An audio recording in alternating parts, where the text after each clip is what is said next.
so Diaspora Institute organizes feminist circles where we discuss and make space for feminists from different walks of life to discuss a certain topic. And the idea to discuss and to go more in depth on decolonizing knowledge and a decolonial approach to academia, but also to other fields in academia came about actually after I heard Dr. Vivienne Badaan, who's sitting next to me, talk about how we can go about kind of decolonizing academia, but also refusing the hegemonical approach to academia and feminist knowledge production.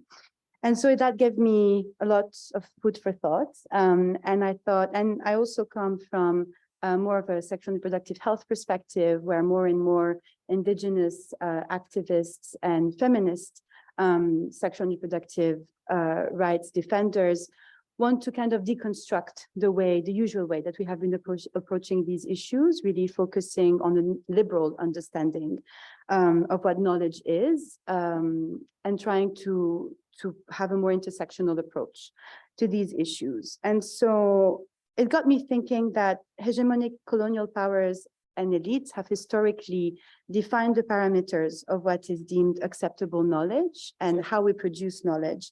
And they have established and sustained the institutions sanctioning that knowledge. And today we're actually having this conversation in a very institution that has established and sustained and maintained the way that we practice that knowledge. I don't know if I see us as subversive or, or if we're just trying to reform like interest. Let's not go there. And from this overarching structure emerged the systematic exclusion of indigenous voices. And also I would like us to start thinking about indigeneity and what indigenous means and who is calling themselves indigenous or not, and practices and the systematic exclusion of marginalized communities. Also, if I'm speaking too fast, I've been told that I tend to run, so please let me know. And so, though this hegemonical approach to knowledge is very visibly expressed in academia, it also transpires, and it's by design, to design and sustain this hegemony in other spaces, such as in policy making, as I was mentioning, in health practices, and even in community organizing. So the concept of intersectionality and the vibrancy of intersectional feminist and indigenous movements have opened up spaces to discuss and deconstruct who were the leading voices within academic circles. And from these discussions emerged a growing criticism of the centrality of white supremacy, capitalism, heteronormativity, and ableism, with academics of color and queer and creep researcher and academics denouncing the bypassing and deprioritizing of their analysis and voices. If you hear some academics of color and the struggle that they have to publish on topics where they are experts in their own context, whereas we get researchers, and I think in Lebanon and in the region, we're very used to white researchers coming and building their whole careers on our backs and publishing and being invited to all these panels in this so-called prestigious universities. And we have seen, especially, for instance, in during the revolution in Lebanon, like academics from here, like from Lebanon, Lebanese, who couldn't have access to these different institutions. And it also, so this intersectional approach also gave fertile grounds to highlight alternative ways of producing and sharing knowledge, such as oral history, again, the questioning of labels, such as indigenous, people of color, for instance, and the meaningful participation and recentering of primarily affected subjects of research. The other thing that I would like us to discuss tonight is the fact that the decolonization of knowledge in academia is now a common topic for discussion. And in every big university, you have such panels and conversation. And with that comes the risk of it being mainstream and losing its subversive potential, a bit like intersectionality. And now there's a growing call for a queer understanding of intersectionality, a repoliticization of intersectionality. And I think that the same thing is bound to happen with decolonial studies and decolonial approaches. And so I have very easy, simple questions that we will answer tonight in the hour and a half that we have. And so my question is, how do we harness the collective political power of social and racial justice and of intersectional queer and feminist movements and translate that political power into a profound transformation of the way we apprehend knowledge and knowledge production? How can we unpack the way capitalism, patriarchy, heteronormativity, ableism, and racism have shaped academic knowledge production and narratives to dismantle this oppressive structure? And how do we rehabilitate, even though I actually hate that word, indigenous knowledge and ways of acquiring and passing on knowledge, such as storytelling and oral history? I am extremely happy that I am the moderator of this conversation, and the task of answering these questions does not fall on me. And so the Diaspora Institute is very pleased to host this conversation. And my first speaker is Dr. Vivienne Badaan. Vivienne is at the American University of Beirut at the Department of Psychology. She's a doctor of philosophy. Again, I had the pleasure of attending your presentation during the Power of Knowledge event in September already, and actually being in your group work. And one of the main issues that was raised during this conversation, I remember us discussing, was the issue of participation, and more specifically, the issue of deconstructing the hegemonical capitalist approach to access and power. And I think a lot of our conversation will really focus on the issue of power dynamics and access. And could you please flesh out for us the idea in relation to knowledge production? Wonderful. Thank you, Paola, for this very generous introduction and for bringing this topic again to the forefront. I think we are getting to a place where we're talking a bit more in academic spaces, but also in activist spaces about decolonizing knowledge.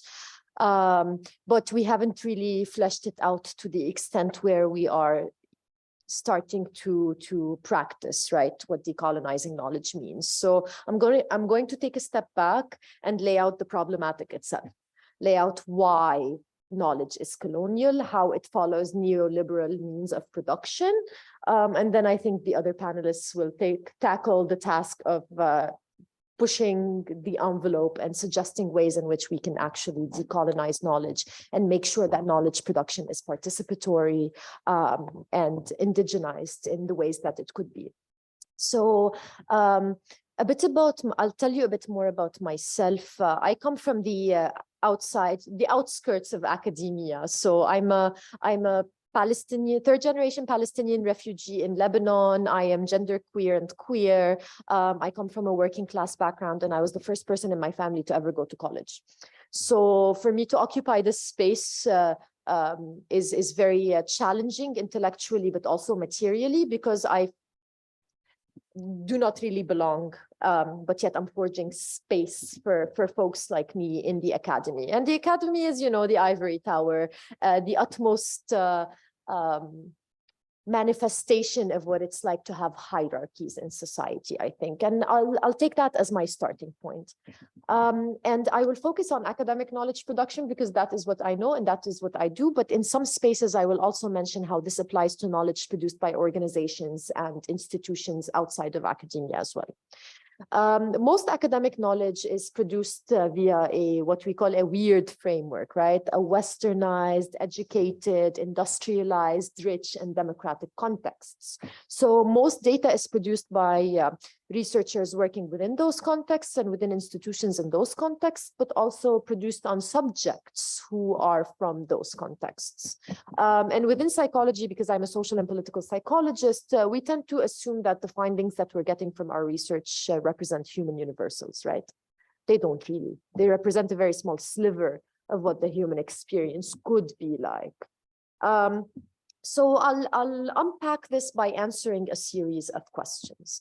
The first question I want to pose is, who decides what knowledge is produced? The decision-making around what knowledge is produced at any point in time is usually determined by donors and their agendas, both for academic institutions, but also for other organizations outside of academia as well. Most of these donors come from, you know, Western spheres. So they have certain agendas in mind, many of them related to human rights, many of them related to the democratization of society. But the agendas are very neoliberal in their reach, right? They perpetuate the same kind of hegemony, the same kind of power structure. And most people, most academics want that money to be able to conduct their research. So they oblige and they follow the donor agendas that are set for them.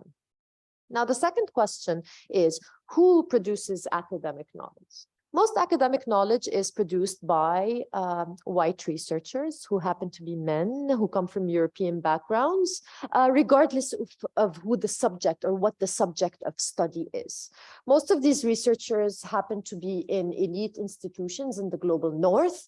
These institutions are the institutions that get most funding, most money, and most access to subjects, participant pools, spaces, funding, platforms to spread that research as well.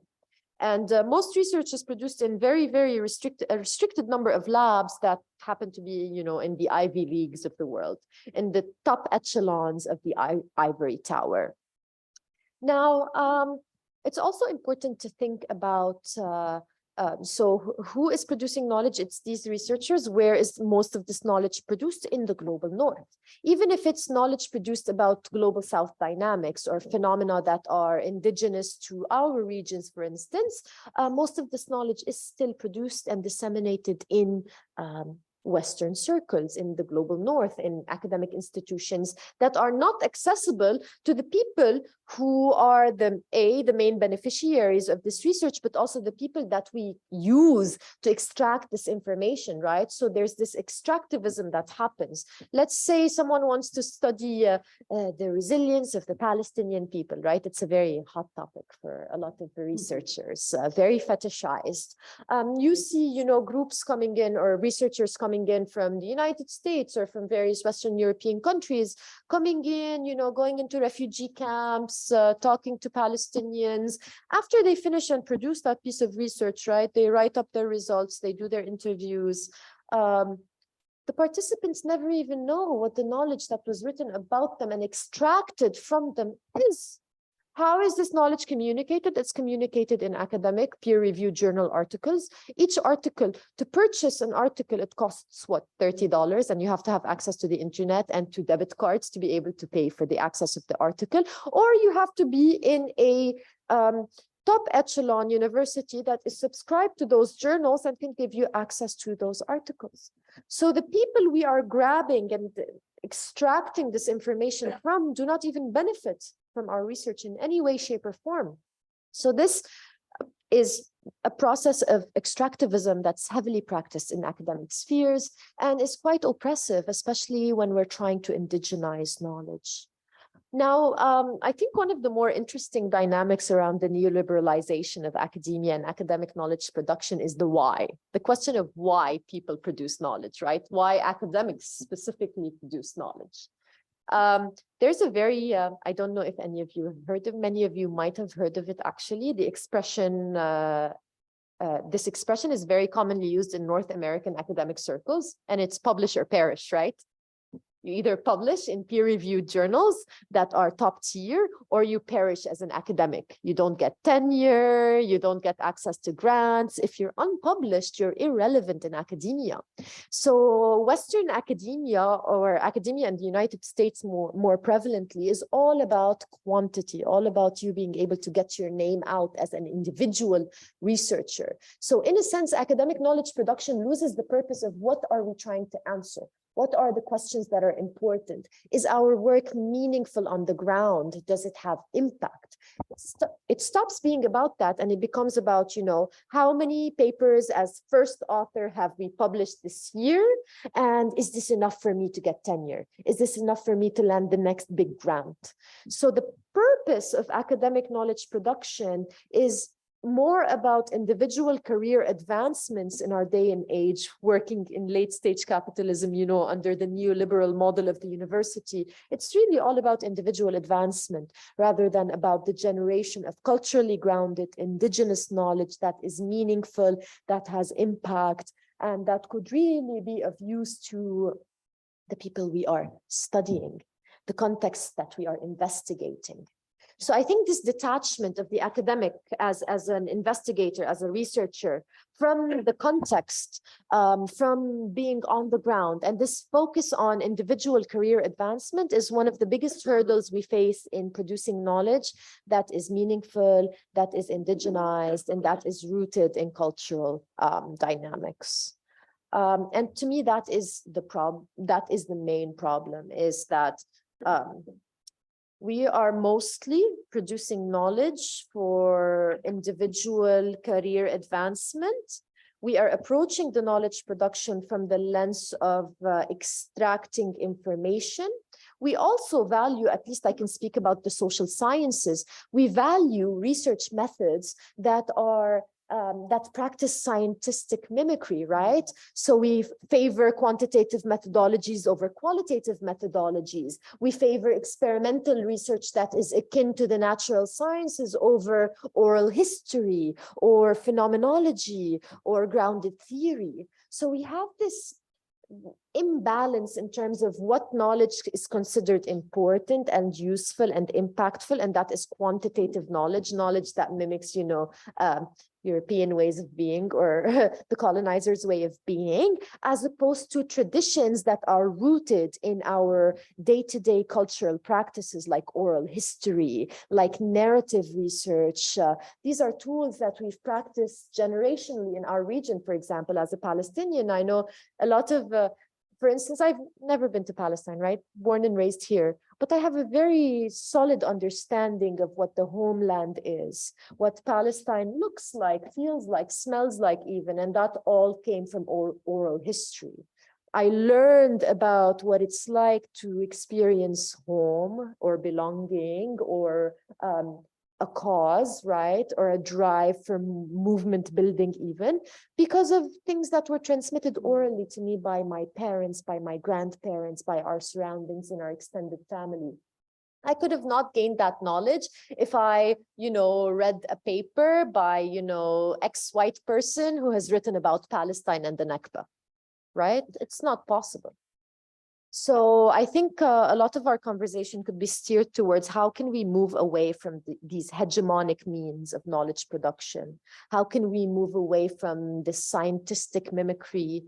And how can we push forth an agenda that is rooted in valuing equally, if not more, means of knowledge production and dissemination that are rooted in cultural practices and indigenous practices like oral history?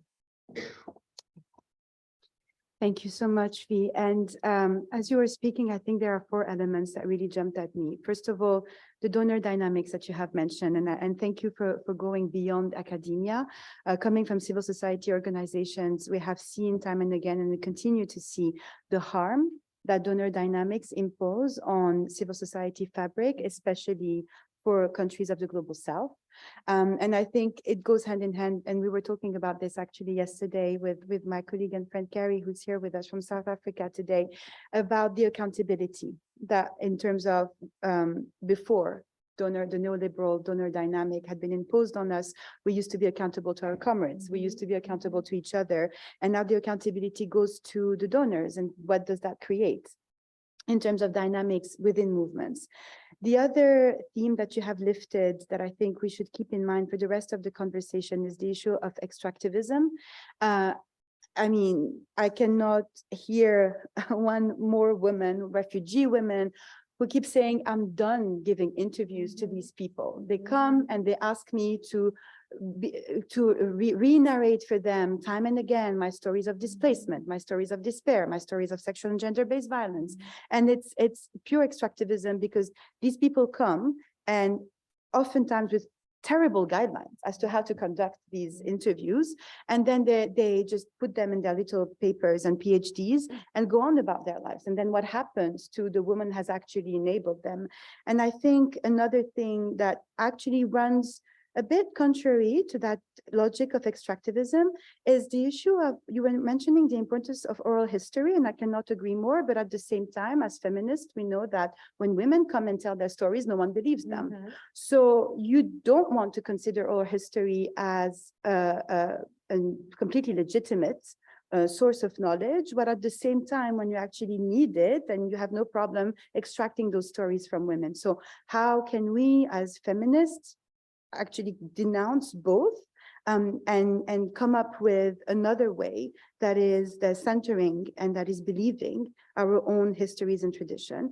And the last thing that I want to highlight from what you have said is the capitalist approach to productivity, that academics have to publish or perish, but also how it's tied to violations of workers' rights, right? So because academics could be doing research in a different way if they were not scared of losing their job and having no livelihoods. So it just kind of, again, tells us how all of our struggles are linked together. And actually that gives me a good segue to give the mic to our next panelist, who is Dr. Leah Naidu, who is a senior lecturer at the University of Cape Town. And Dr. Naidu, we are so grateful for your presence with us today, all the way from South Africa. You've been a key actor and voice within the Roads Must Fall movement in South Africa. And very quickly, as background, the Roads Must Fall movement was a protest movement that began in March 2015, originally directed against the statue at the University of Cape Town that commemorated Cecil Rhodes.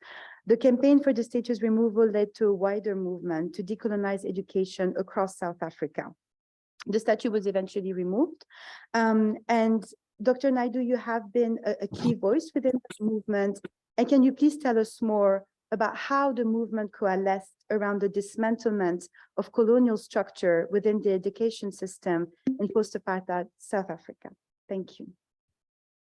Thank you so very much for the invitation to join this important conversation. I hope you can see me. We have what is called load shedding at the moment. So I'm working on battery and there's no light.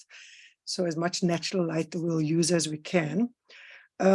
So I'm currently calling in from the University of Cape Town, where that now infamous, famous protest happened in 2015. I'm now a staff member in the School of Education, partly taking on this job precisely because students in 2015 fought and insisted that the university needed to change significantly.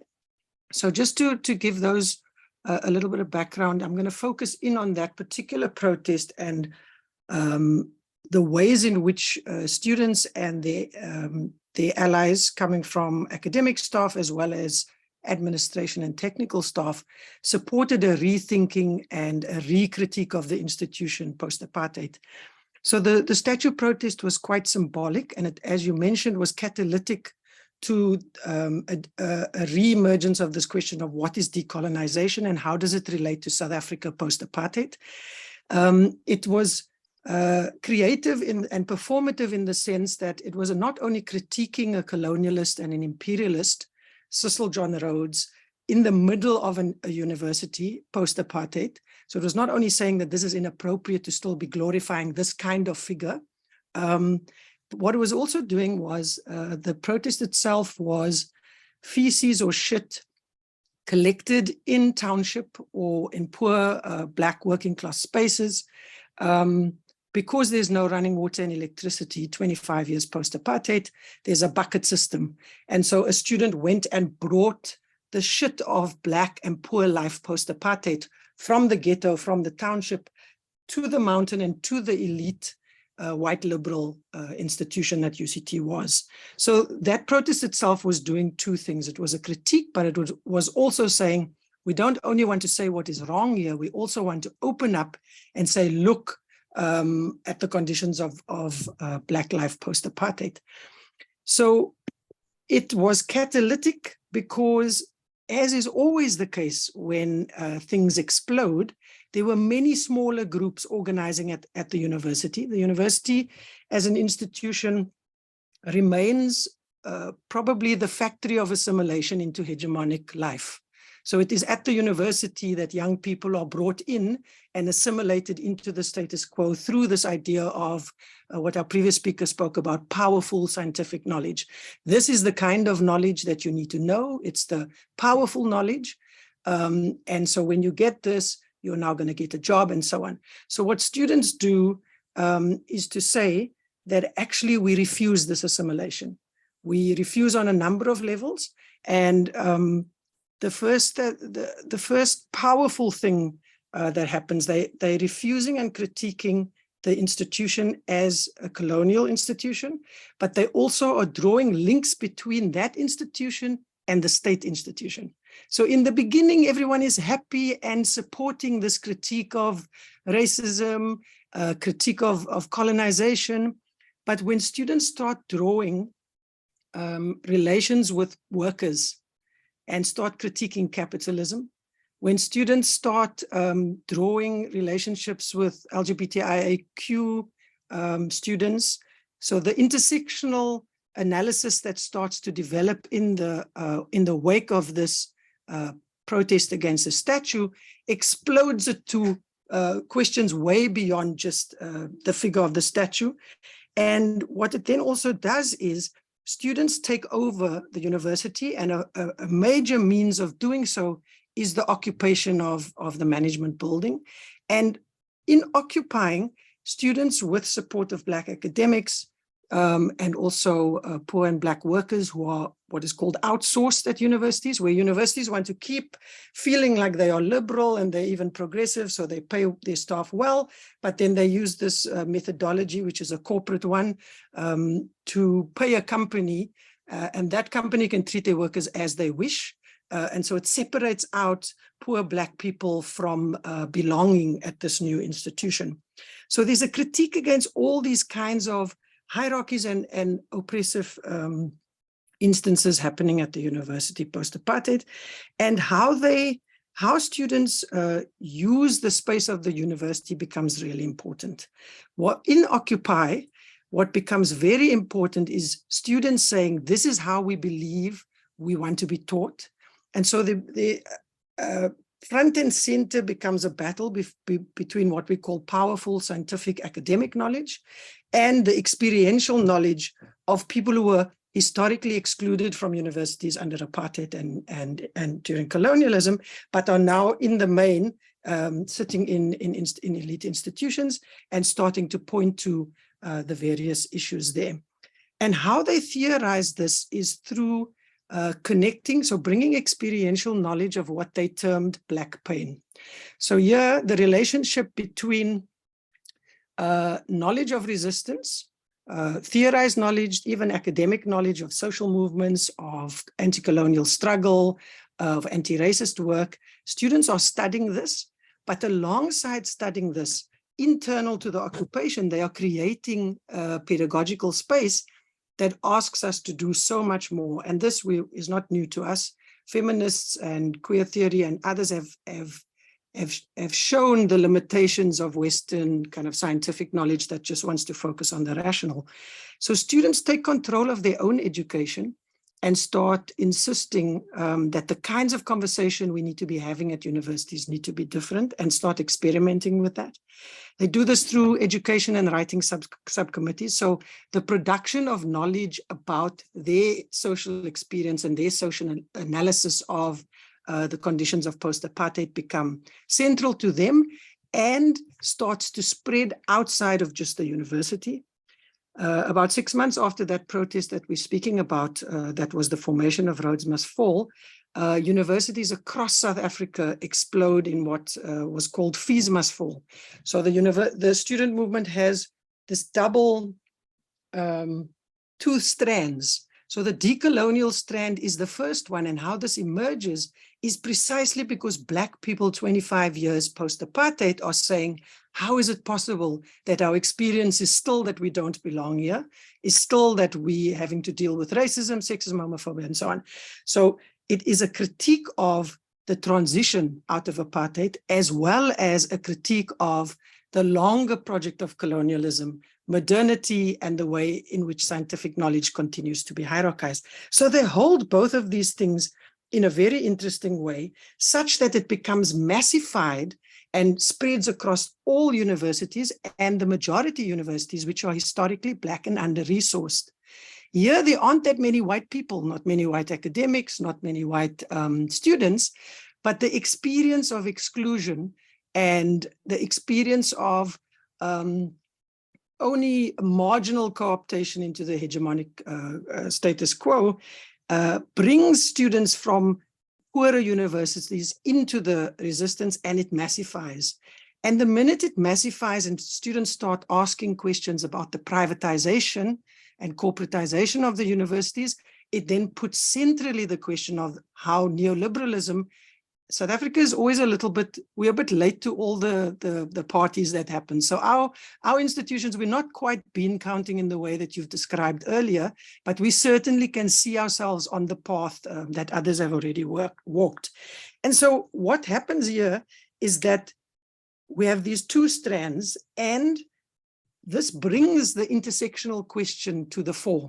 And so people are speaking about decolonization explicitly, dealing with the continued violence and problematics of colonialism, or coloniality, as some people want to call it now, dealing with those problematics and drawing a very clear line with an anti-capitalist and anti-privatization agenda. So this massifies the student resistance in ways that's really important, and takes the struggle away from the institution of the university and to the ruling party, the ANC Liberation Party turned a majority government. And it is in this move that we recognize that in some ways you can be left to do what you want to do in the university, occupy, you can do all kinds of protests and you can write and so on. But when you go to the seat of power with your critique, the state will have a very hard response on you. So where I want to stop with my 10-minute input for this is to say that what was really important, some important lessons that came out of that student resistance, and I was a PhD student at the time, so not central, but a participant and very present in the educational and activist work, was that the experience of really critiquing, but then moving beyond just critique and talking, actually occupying, actually disrupting the status quo and saying we will not move this. This is a very old tactic, but to do this in white and middle class and liberal spaces really rocked the kind of elite in South Africa. And then to tie that to rock the political elite, which in post-apartheid is a black elite, and to make sure that there's a relationship between and an intersectional analysis around where power is and the role of the university and its relationship not only to corporations, which is very apparent, but also to the state, and how much one can and can't really do that. And that violence to put down creative resistance movements will come from the state. It will come from the private corporations and university managements with their private police forces, but it will also come from inside of the resistance itself. So myself queer and other trans women comrades were really given a hard time inside of even the resistance spaces. This is also not new. Anyone who's been in struggle will know this. But so it left me with a question around what the role of education and pedagogy is to dealing with not only the long colonial violence, but also the violence that continues to perpetuate itself even in struggle. And so I can speak a little bit more about that later. Thanks. Thank you so much, Dr. Naidu. And I think your last couple of remarks have really brought home the fact that the hegemonic ways of conceptualizing knowledge and producing knowledge is deeply exclusionary. And the way that students in your context have reclaimed belonging using their bodies and really actually putting their bodies on the line and using their conditions, their material conditions actually, I think echoes a lot, as you have mentioned, a lot of the tactics that were used by different movements, the liberation movements. And it's also, I think, for us to keep in mind for maybe the conversation that comes later in the event to highlight how the hegemonic ways of producing knowledge really relies on the state and on different legal architectures. So you were mentioning the discourse on human rights, and we all know that the human rights architecture is a neoliberal concept that has been developed as a way to depoliticize resistance movements. And the hegemony really relies on kind of this structure to sustain itself. I think that in terms of exclusion and access, I'm actually very happy that we are having Dr. Charlotte Puiseux, our next panelist. She's a doctor of philosophy, a member of the collective Les Dévalideuses in France, and of the association Handiparentalité. So we're going to start the part of the event that will be in French. So if you need interpretation, you know where to get it. Dr. Puiseux, merci de nous faire partager votre temps aujourd'hui. Dans votre dernier ouvrage de chair et de fer aux éditions de la Découverte qui vient de sortir, vous questionnez le concept d'altération contenu dans la définition médicale du handicap et la dichotomie que ce concept crée entre la validité, là je vous cite, la validité étant le bien et le handicap le mal. Vous êtes une activiste CRIP, vous militez pour une approche du handicap qui sort de l'approche médicale pour prendre en compte les facteurs environnementaux. Pourriez-vous élaborer sur vos travaux académiques et sur votre activisme qui envisage le validisme comme agent du capitalisme, dictant quels corps sont autorisés à s'exprimer et à occuper l'espace public? Merci. Oui, bonjour, merci beaucoup déjà pour cette invitation. Donc voilà, moi je parle donc de mes travaux de recherche autour de la question du validisme et du CRIP, qui sont mes sujets de thèse. Du coup, le validisme, j'en parle pas mal dans le livre que j'ai sorti, où j'évoque justement mon expérience aussi universitaire, parce que bien sûr, l'université est totalement imprégné du validisme qui est un système qui touche l'ensemble de la société.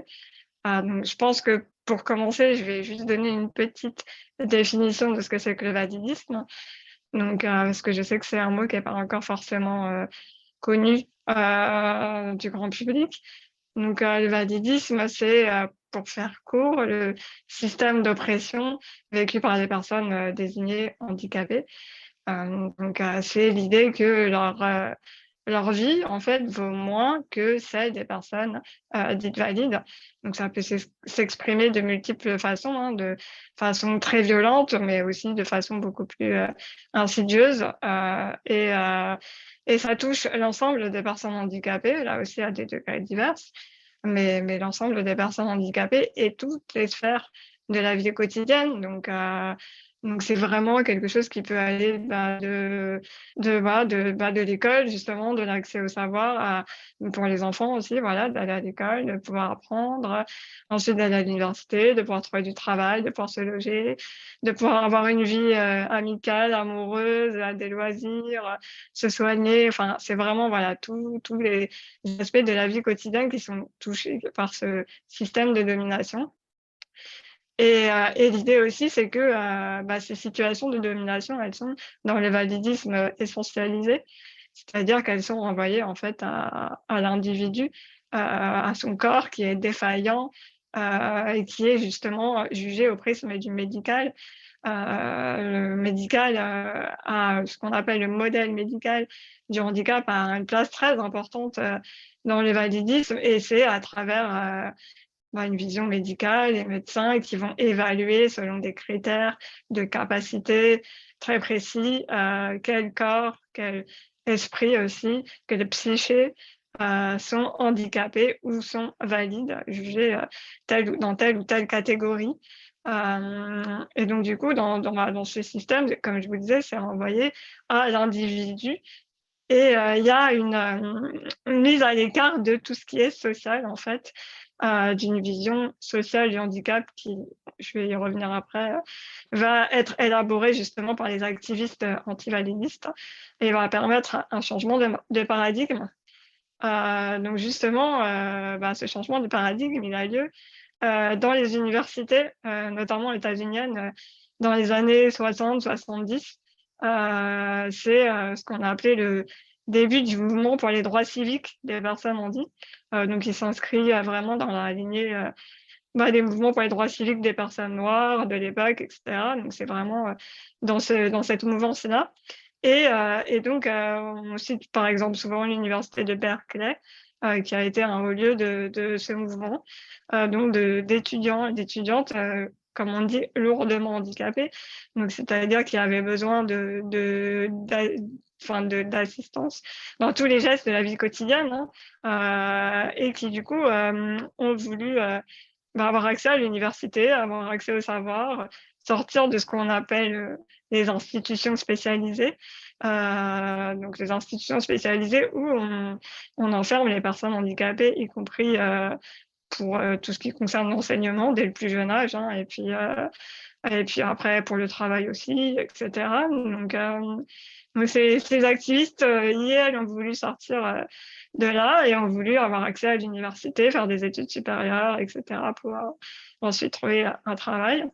Parce qu'il faut savoir quand même que la question du travail, elle est aussi très, très importante dans la question du validisme, puisqu'elle est étroitement liée à la société capitaliste. Et justement, dans nos sociétés capitalistes, la question du travail et de la productivité au travail, elle est un facteur majeur d'exclusion, en fait.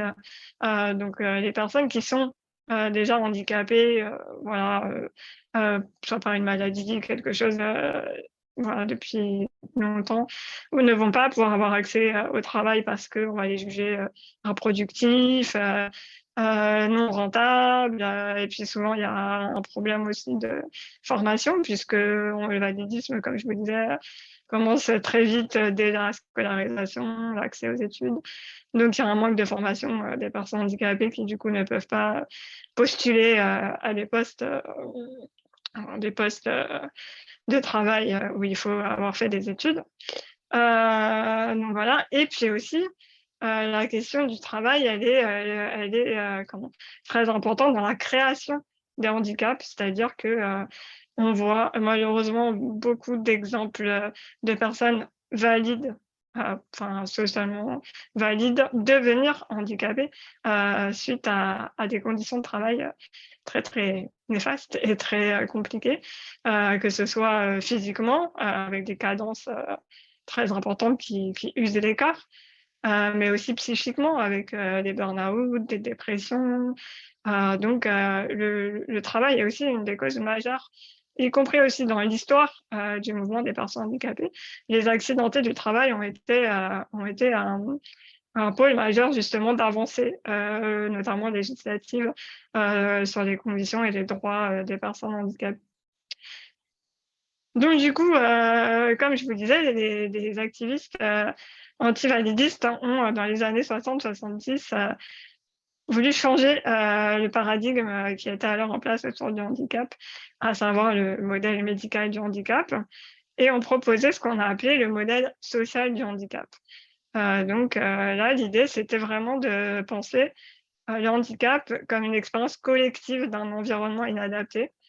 Donc c'est là notamment qu'on voit aussi apparaître l'expression personne en situation de handicap, pour vraiment mettre l'accent sur le fait que c'était l'environnement et la société qui créaient le handicap. Et que donc, du coup, la société pouvait agir sur les conditions des personnes handicapées, que c'était plus une histoire de dire le handicap, de toute façon, c'est le corps de la personne qui est défaillant, qui ne fonctionne pas. Non, l'idée, c'était de dire non, c'est la société qui nous met en situation de handicap par des choix sociopolitiques, parce que la société, elle est dirigée par et pour les personnes valides. Donc en fait, les besoins des personnes handicapées sont d'emblée exclus des discussions et des aménagements sociaux. Donc, du coup, l'idée, c'était de dire, non, en fait, on peut changer ces situations en proposant d'autres politiques, en mettant, par exemple, des personnes handicapées aussi dans les discussions pour qu'elles puissent exprimer leurs besoins, qu'elles puissent expliquer ce qu'elles attendent justement des aménagements sociaux.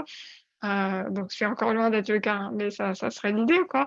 C'est pouvoir justement permettre aux personnes handicapées d'exprimer leurs besoins et de prendre part à la construction sociale de l'environnement et que du coup leurs besoins soient pris en compte.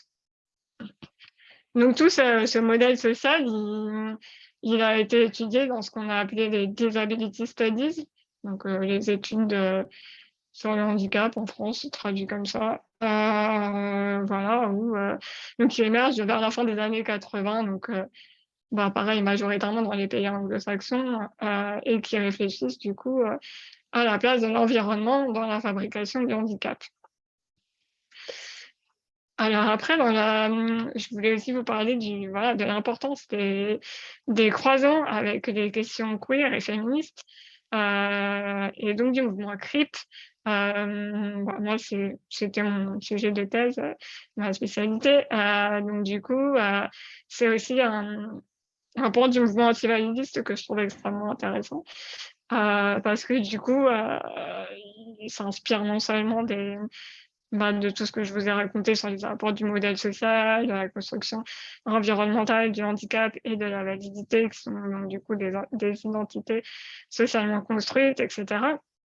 Mais il s'inspire aussi du coup des apports féministes et notamment queer, pour repenser aussi la situation des personnes handi-queer, justement, du coup, donc les personnes CRIP.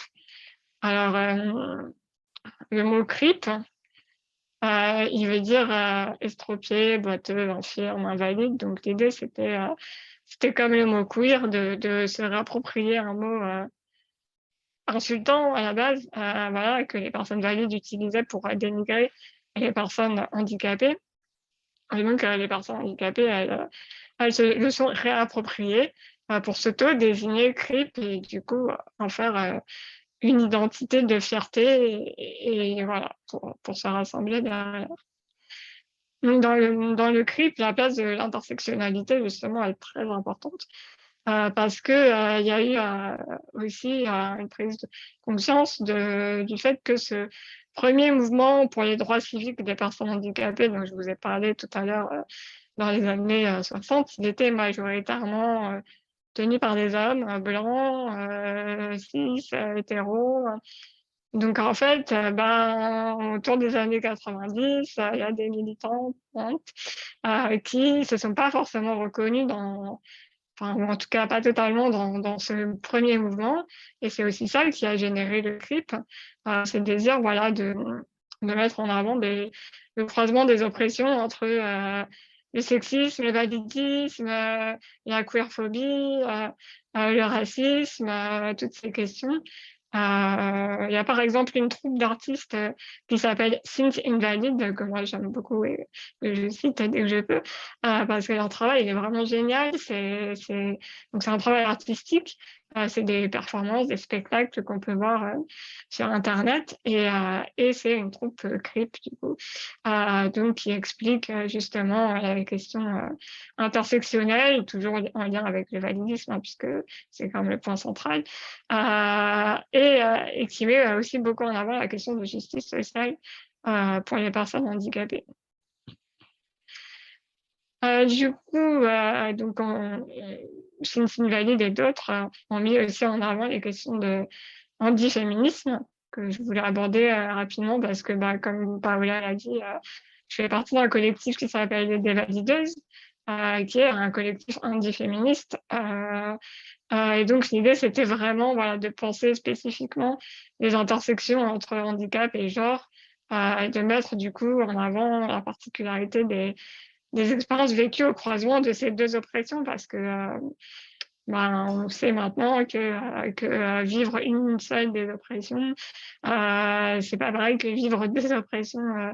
Enfin voilà, donc du coup, ça en change forcément les vécus, et c'était une question très importante dont on parle beaucoup du coup aux Dévalideuses. Voilà. Après, du coup, je pense que les enjeux des luttes antivalidistes, elles sont multiples, bien sûr, puisque elles touchent toutes les sphères de la société. Donc, on a abordé aussi la question de l'université, mais il y a forcément la question de l'accessibilité, justement, de l'université, mais aussi de tous les lieux publics, parce que moi, j'ai pu l'expérimenter, j'en parle justement dans le livre, c'est que tout simplement, déjà en tant que personne en fauteuil roulant, je pouvais pas accéder à certaines universités, je pouvais pas accéder à certains cours. J'ai dû changer de fac en fonction des possibilités d'accès. J'ai dû parfois changer de cours en fonction aussi de quelle salle était accessible, selon les ascenseurs qui marchaient ou qui ne marchaient pas, selon s'il y avait des ascenseurs ou s'il n'y en avait pas. Donc forcément, tout ça, c'est c'est un accès limité, extra limité au savoir. Donc du coup, et c'est aussi un savoir, comme on parlait tout à l'heure, qui est occupé par des chercheurs valides qui font des recherches de leur point de vue de personnes valides, qui laissent peu de place, voire pas de place aux chercheurs et chercheuses handi. Aussi parce que l'université est touchée, bien sûr, par le capitalisme, mais cette productivité à tout va. Donc, moi, je sais que de ma propre expérience aussi, même si j'avais pensé à un moment devenir maîtresse de conférence, par exemple, pour moi, c'était trop validiste, en fait, ce qui était demandé, en fait, en tant que maîtresse de conférence, c'est-à-dire produire toujours plus d'articles, assurer toujours plus de cours. Pour moi, c'était trop validiste, en fait. Et je sais que c'est pas le cas que pour moi, parce que c'est des sujets qu'on évoque aussi entre camarades handi, et notamment universitaires handi, où je sais que beaucoup d'universitaires, de doctorants, doctorantes handi ont abandonné leur thèse pour des raisons validistes, parce qu'il n'y avait pas de prise en compte de leur spécificité, il n'y avait pas de prise en compte de leurs besoins, que voilà, c'était vraiment des situations qui broyaient les universitaires, les doctorantes. Donc voilà, donc la question de l'accessibilité au sens large, j'ai parlé de la question du fauteuil parce que c'est une question qui me touche, mais ça, l'accessibilité, ça recouvre bien sûr de multiples situations. Voilà, la question aussi de la sortie de la précarité, parce que c'est aussi une question étudiante très importante, la sortie de la précarité, après la question de la précarité. Mais il faut savoir que déjà, en tant que personne handicapée, qu'on soit étudiant ou pas, on est dans la catégorie la plus précaire de la société. Donc il y a aussi la question de la sortie de la précarité dans les luttes antivalidistes. La question des institutions spécialisées, de leur fermeture. Je voulais revenir là-dessus parce que je pense que c'est très important. Aussi parce que justement, comme je vous disais tout à l'heure, les institutions spécialisées sont aussi des lieux où on apprend, où on enseigne aux personnes handicapées, mais de façon très, très validiste. C'est un savoir, encore une fois, qui est produit par des personnes valides. De toute façon, les institutions spécialisées sont validistes.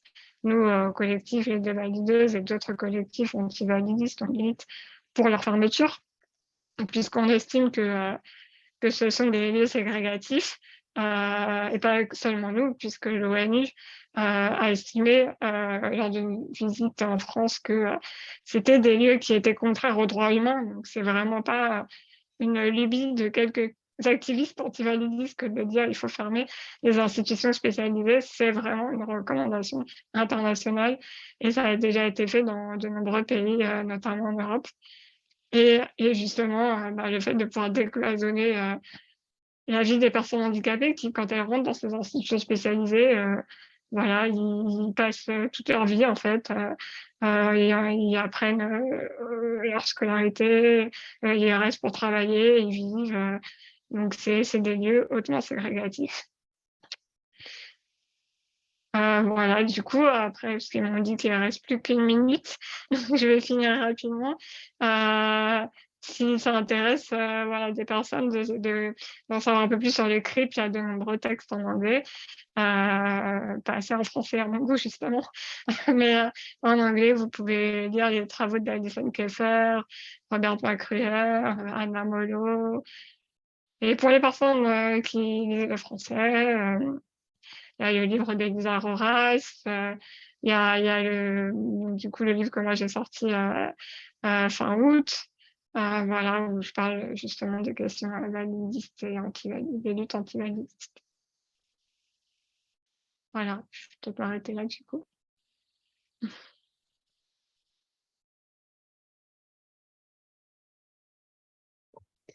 Merci beaucoup, Charlotte, pour votre intervention et aussi pour avoir mis en exergue le fait que l'université telle qu'elle est maintenant produite, on va dire, par les pouvoirs hégémoniques, encore une fois, empêche l'accès, et que ce soit un accès au niveau de la connaissance, mais aussi un accès physique. et vraiment ne centralise pas les voix des personnes qui sont marginalisées et exclues au niveau sociétal. Merci beaucoup d'avoir partagé aussi votre histoire en tant qu'activiste scribe. Je pense que c'est un mouvement qui est encore mal connu et je pense aussi que c'est symptomatique du fait de la marginalisation des personnes vivant en situation de handicap. And we're going back to English now. Our last speaker is Amal Charif, who is seated at my right. You're a creative designer, founder and managing director, disability advocate, and a polio survivor. In your view, what are the gaps in terms of cross-movement solidarity between the feminist, queer, and disability rights movements in Lebanon? I think this evening, what we have heard is that actually queer movement, feminist movements have really tried to disrupt and do what they do best, and disability rights advocates have done so as well. How can we foster a stronger united front that is designed at better dismantling these structures of oppression? Thank you. Okay, before I start, I need to mention something. It took me like half hour or more to get here. It was like actually what she said, that the universities and the institution are managed but by non-disabled persons, and they don't know what our needs are. They miss signage at AUB. Sorry, I will be very mean and direct to the point. I can't stand such things. Otherwise, I would turn my back and go home otherwise. So for me, it was like they don't put a signage, none, to get here and to wait outdoor for 20 minutes. And I don't understand how can such big institute, after such many years and without giving this chance for people with disability, especially on wheelchair, to get access to buildings. For me, it's like this is exclusion. And then you can't say about any institution that they are doing well or advanced when they don't think in an inclusive way. Sorry, I'm exhausted. I have been in another workshop from 9 till 5, and it was about sexuality, and I have given a presentation on people with disability and sexuality. And then back to our topic. But I will not forget about this. No, and we're very grateful for your presence with us. Oh no, thank you. So in Lebanon, the disability movement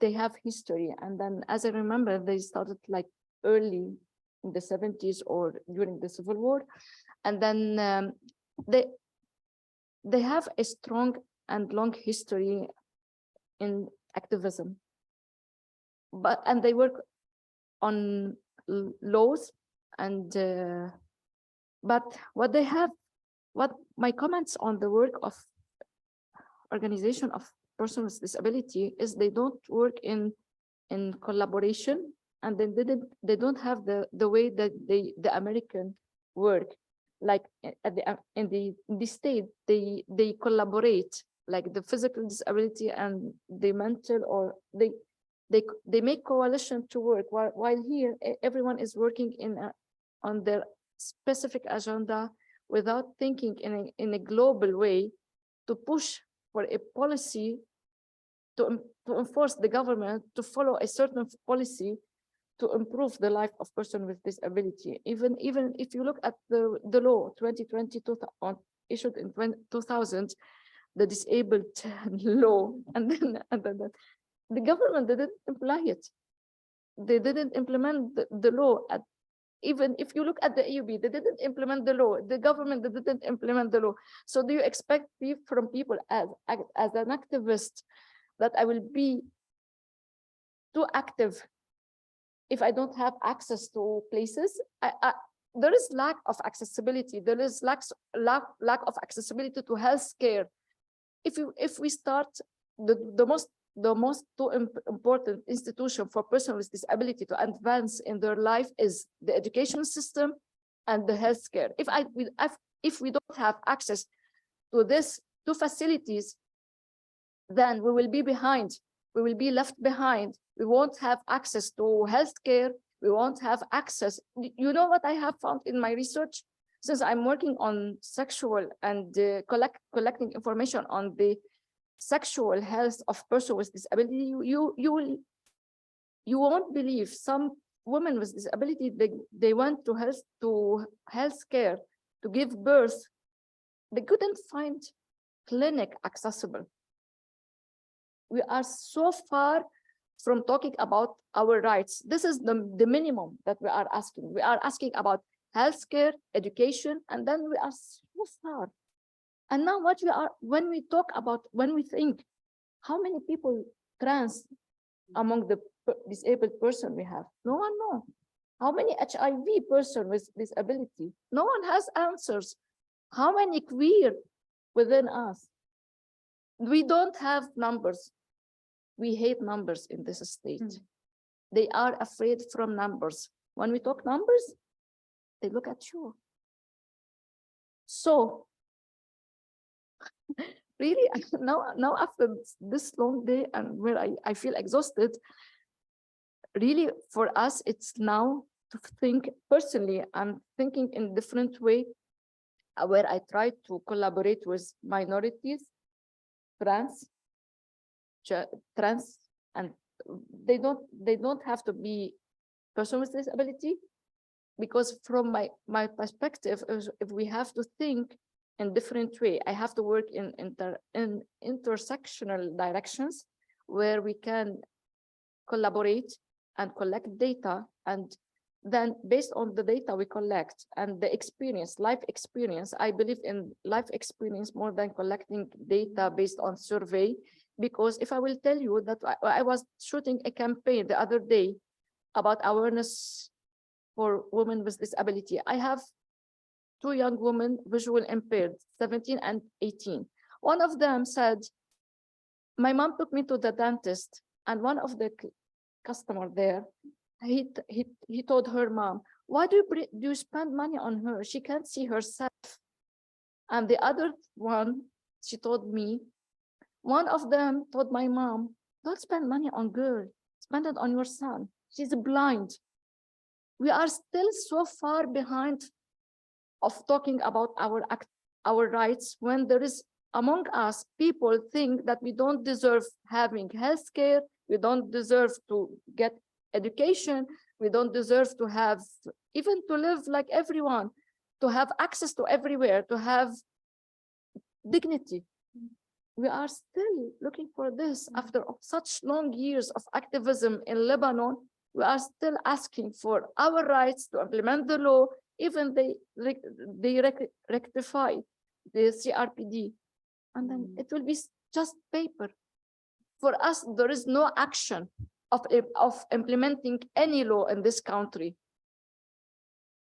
So really, and now after this long process to get here, really, I'm pissed off.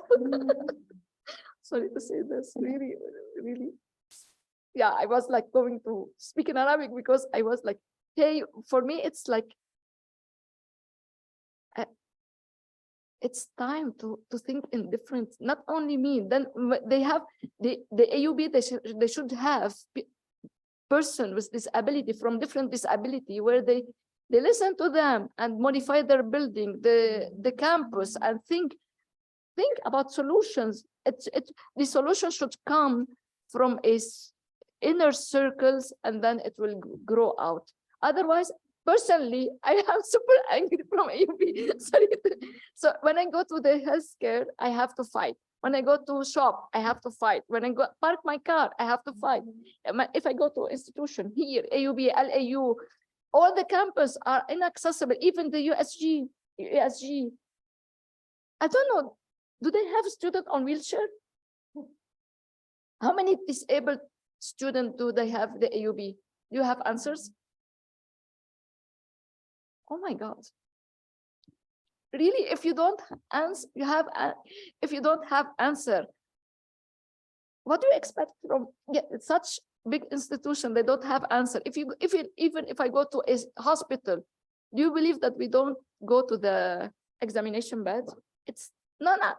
I didn't find any accessible examination bed. Only one time at AUH neurologist center, and then it was the first time in my life again I could access a bed examination. we are so behind, really. Sorry, نحن بجورة, and then we need to find a way to get out from. Sorry, really get me answers. How many disabled? Really, I would like to launch a survey at AUB and give me the answers. Really, I'm curious to know. Visual impaired, deaf, hearing, and then maybe learning difficulties. How many? Autism. How many are there at AUB? Really, I'm just curious. Get me the answers. Sorry. Yes, I'm waiting. And please don't apologize. I think what all of our panelists have highlighted today is that the institutions, whether academic or medical or others, really place valid, straight, white, affluent women as men as the universal model, and any and all group that deviates from that universal model is left to fend for themselves. And I think that not only your anger is to be honored, but it's justified and is to be honored and celebrated, because the responsibility to correct this flaw in the system, which is a systemic major flaw designed to keep out and exclude, the responsibility to correct this falls on the people who are marginalized. And whether in South Africa or in Lebanon or in other contexts, feminists and queer and persons with disabilities and people who have been marginalized by that system have had to struggle and claim their rights and fight for their rights and use their bodies and put their bodies on the line to course correct something. And if we see where we are now, I mean, yeah, we've also had, I think the long day is shared. I would like to give the opportunity to the people who are in the room or online to ask questions if they have them before going back to our panelists. So I'm just going to look online if there are any questions or if anyone in the room has questions. Yes, please. It's more reflection. Thank you so much for such a insightful panel and discussion. So, because we're talking about decoloniality, I will touch a little bit about my positionality that you will know from what I ask my question. So, I live translocally between Kyrgyzstan and Lebanon for the past 7 years. And I'm a researcher. I like to observe, participate and talk with people. So, and I'm part of the Feminist and Queer Museum Art in Kyrgyzstan.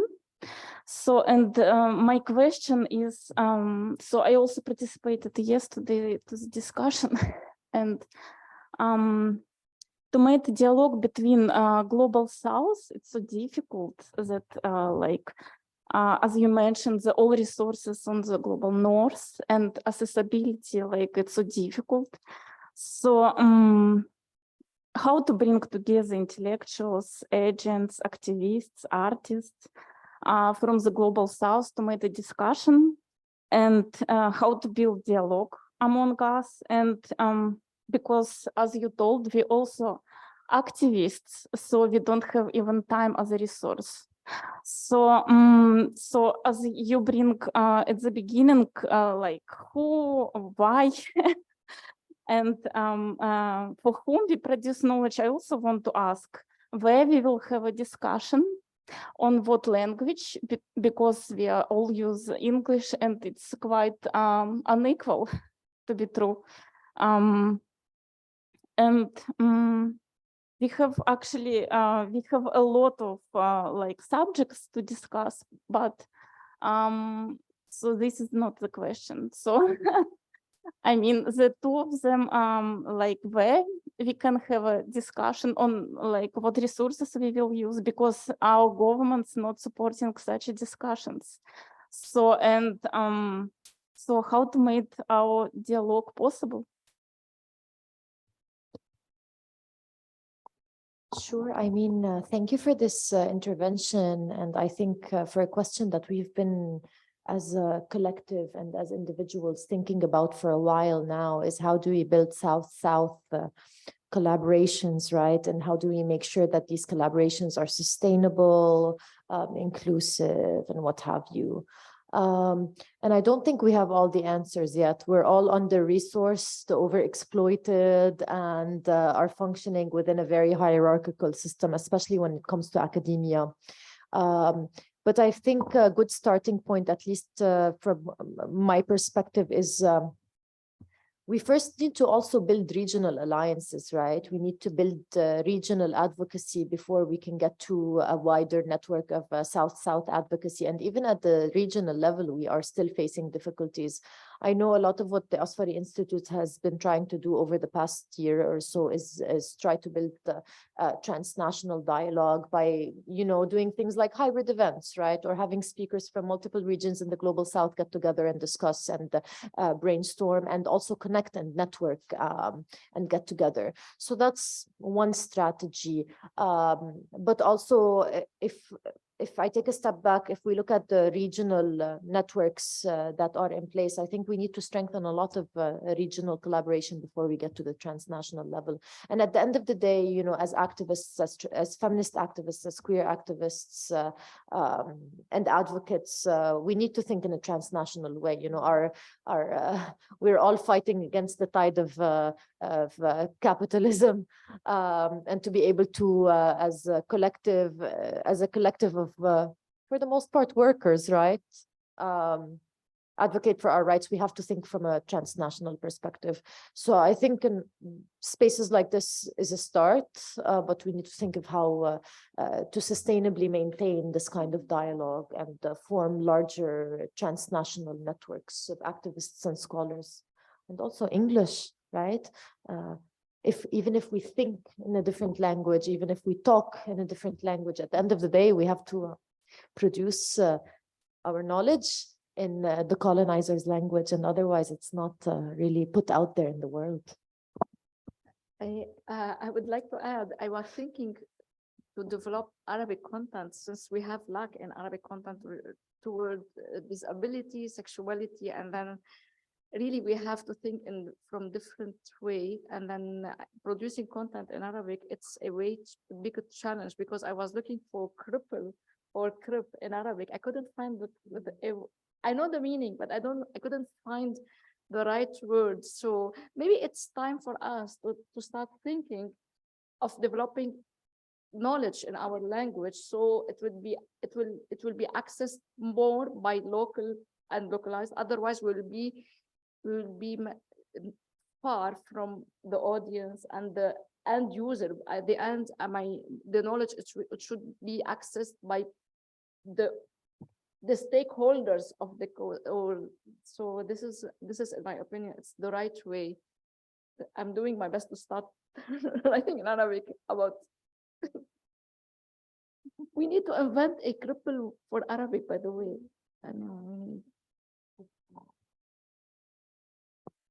I know that in terms of gender-related terminology, feminists in Lebanon and in the region had kind of pooled resources to establish the terminology in Arabic. But again, it was labor that was done by feminists, unresourced, overworked, already close to burnout. So we also need to find resources to continue that work that comes without strings attached. Liane? Hi, yes. Thank you so much for the question, and to the other panelists. I think one of the things that it seems really important to me, because we're all talking about intersectionality, but one of the difficulties is what our plan is and how we work between ideas of difference. And so all of us had a very different take and had a different positionality. And so one of the lessons internal to the student resistance that I was part of was that we chose a Black identity as central. So that already says that's something. We chose that as central, as if you look in our context, who has been the last, who has been the ones most marginalized. Of course, intersectionally, we can also speak about Black, queer women, poor, and so on. But to move with a critical understanding of difference so that we can take space in what we call caucus. Women have known this. We know that we have to meet with people who have experienced similar kinds of oppressions. We need to discuss, see each other, build our own narratives and produce our own knowledge and then share that through writing. But it seems to me where we struggle, so to diversify and complexify what Blackness is in that particular struggle, but then to allow space for people to organize, to caucus on their own. And then in the South African context, what we failed to do in that particular resistance movement, and I think it's replicated in other places, is to build that collective space when we come back. So what is the commitment to that democratic, where we move towards non-racial, non-sexist, non-homophobic, and so on, having done the work on our own, but figured out, and this is where I think we need to look at how knowledge has been produced around fighting, fighting various forms of oppression, to see what do we do when we come back together. And if the university and the little bit of time and space, people have already spoken about time, and the fact that we don't actually have enough time, we've got 10 minutes. I worry that, with extraction is also coupled this idea of abstraction. So the university trains us to pick up and speak in these conceptual, and it's very English as well, but then we don't really connect with each other. And we as academics or people who are teaching that, we know that there's a power in it, but I don't know what the power is for resistance. I think we actually undo ourselves by moving quickly in that vein. And so for me, it's really important to think about if the university can help at all, how do we use the time that we have in classrooms with students and with each other to slow down, to figure out how to move around assessment, because that also, these are all the shackles that we have. And there are very many creative examples of this. And so for me, knowledge production and writing about resistance and these lessons become central, and that's a decolonial move. It becomes central to understanding how people have resisted in other places, and that moves us towards solidarity.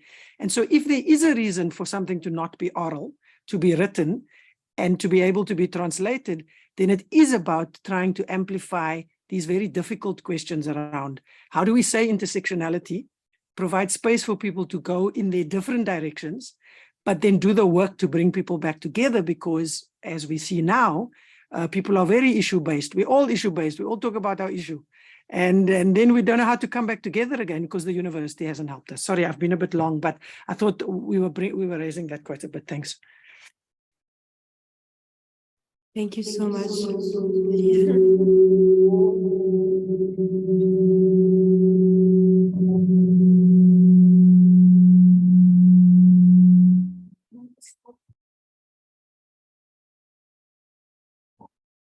Sorry for that.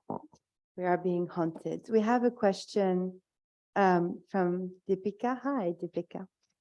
For any of the panelists, would you like to comment from your experience on strategies for change, particularly on the question of whether reform is more viable / effective than revolution, so working to change institutions from the inside versus seeking to reject or smash them, especially as indigenous and marginal knowledge and knowledge makers are also attractive to the center and can become spokesperson for the same dominating ideologies? And if both, can you think of an example of that? So commentary on your experience or strategies for change. Do we want to reform? Do we want to smash? Yes, to smash. You need your mic on to say that. Mic on word. please put your mic on. I think you should take this. Yes, to smash. I believe in smashing the system and build a new system, because For me, struggling within the institutions in Lebanon, even in the state, I have been in the state, they put a button door to open the first door, and then the second door they don't put a button. So this is a small details. But non-disabled person, they don't look into, they are not meticulous, so they don't see things like we see it. So as I'm someone, I look into details. When they don't see it, then they exclude me. They don't notice that they make one door access and the second one is not access. You won't notice. As person walking, you won't notice this. If we look around, so why not smashing the system or smashing whatever? It's the best solution to rebuild an integrated, inclusive community and society. Building from scratch better than rebuilding, fixing something that it exists. So I believe in this. Leanne or Charlotte, do you want to answer the question as well?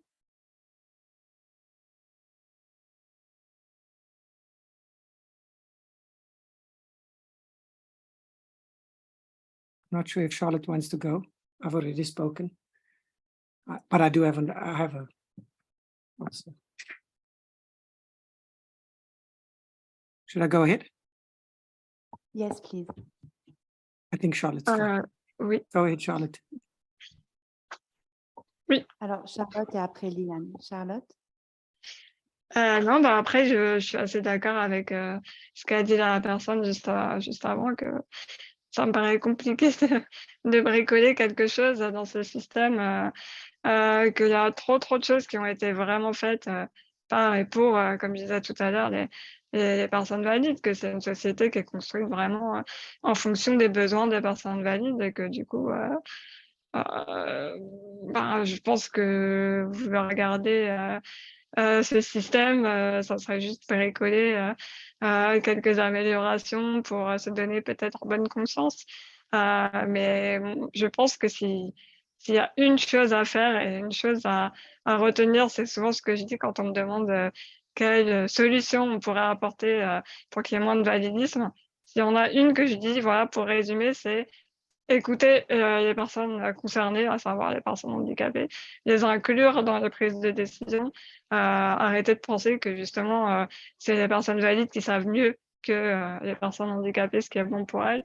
Je pense que c'est la base, et que du coup, inclure les personnes handicapées dans les prises de décision, dans les politiques, dans la construction sociale, ça nécessite en effet peut-être de tout casser. Arrête.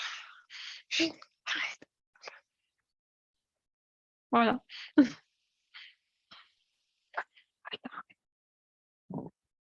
Coucou.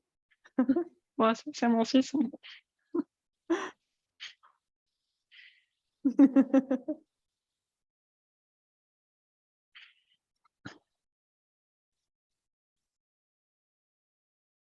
Voilà, j'ai terminé. Merci Charlotte. On to Liane. Oh, wow, the lights just came on in that moment. I don't know if you can see the electricity came back. Okay, so I think this is a super important question.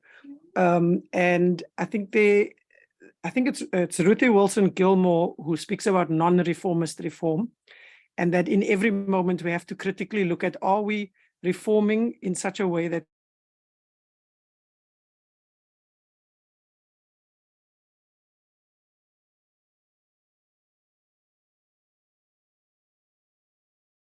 Well, this is obviously transnational solidarity.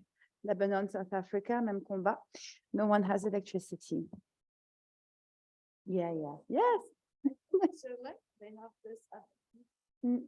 South Africa, we don't have electricity. Lebanon, we don't have electricity. It's such a shame though, because I was looking forward to her answer. In the meantime, Vi. I personally believe that all systems that we have in place are oppressive and exclusionary and colonial inherently, and the only way forward is to completely dismantle them first. So although I also need to examine myself. So I work within academic institutions, right? But hate myself every day for it. And it's totally okay because we're constrained, right? And we're confined. But this is the kind of movement building that we need to do, and this is the kind of these are the kind of discussions that we need to have to be able to build the critical mass that would be able to dismantle these structures and these institutions. And I think we'll get there someday, but the road is long and arduous. Yeah. Yes, we're over time, but we're going to take one last question so that we also give Leanne a chance to come back online. Okay, I hope this works. So hi everyone. So my name is Grace Kavam. I'm a lecturer in public health at the Faculty of Health Sciences here at AUB. I'm also a PhD researcher on development and disability at Oxford Brookes University. And I would like to consider myself also a disability activist. I'm a steering committee member of the Disability Hub, which is also a part connected to Center for Lebanese Studies, and Professor Katrina is also here from CLS. And so part of what I did in terms of research is working with youth with intellectual disability in Lebanon and their experiences of job readiness and employment. And, I did part of activist ethnography as well. I interviewed activists, and I also worked with parents and young people on this issue through action research. And there's just one thing that I've been grappling with. I mean, yes, we're discussing decolonizing knowledge, and to what extent the knowledge or local knowledge that is here is actually embedded within, historical coloniality, or but I have something like that I have been really struggling with. I'm also a mother of a child with an intellectual disability, so it's also from lived experience. The issue of internalized ableism, which I have observed on various forms and formats within systems in society, but also within families, organizations working, and even DPOs, even organizations of people with disabilities working for people with disabilities in Lebanon. And the question is, and the manifestations of this internalized ableism, I have seen also, through my readings and my observations, is very much culturally specific. And so how this is actually manifesting here in Lebanon is very much, I have not seen this elsewhere. And so someone might argue that internalized ableism and ableism in general is also, the product of colonization or, neocolonialism. But how I see it is actually very much cultural specific, and even the language and the terminology. And you mentioned about not having some terms in Arabic, whereas we also have this tendency to romanticize disability, is something I have also written about. So a person with disability is either a hero or a victim. And exactly, so the charity model in itself is quite very much ingrained culturally, like here in Lebanon. And so I tend to argue that this is not a product of coloniality. It's actually very much local. And how to address that also in terms of knowledge production. And so, yeah, that's my question. The charity model is the most promoted by the media because they get scopes and rates, or I don't know, watching rate, or I don't watch TV, but as I know. But then now it's our role to refuse to go on such programming. And I refuse to participate in program. I'm not a hero. I'm not I hate pettiness. So when you argue with the media they factored our image. We didn't factor our image. They set the model, and that this is it. The institutional model, the charitable model, and then the pettiness and the hero one. I hate the hero one because I'm not a hero. I'm just a human like everyone. This is the model that I prefer to promote and to talk about. The more we fight the models they settled for us, the better. Because for the future generation, the ones that are coming with disabilities, they should be treated as equal to the others. So I believe we should promote and integrate different models in universities, in everywhere. So some person with disability, they want to live like everyone without having any message. This is the right. We shouldn't be a person with disability carrying our cause, because I know some people, they said, I want to go to pubs and enjoy my life like everyone. Why do I have to carry a cause or a message? I'm not a messenger. This is the right. And this was also, I was this model. I refuse. I work as the graphic designer. I don't need to be activist. But then I end up to be an activist because I found that nothing have changed.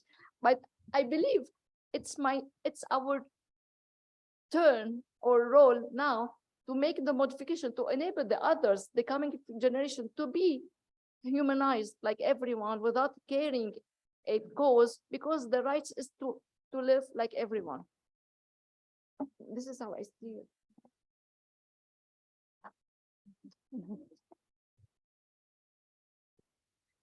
Thank you so much. We're 11 minutes over time. So, and unfortunately, Leanne hasn't been able to rejoin us. So we will, the electricity doesn't seem to have come back, which is a problem that we know very well.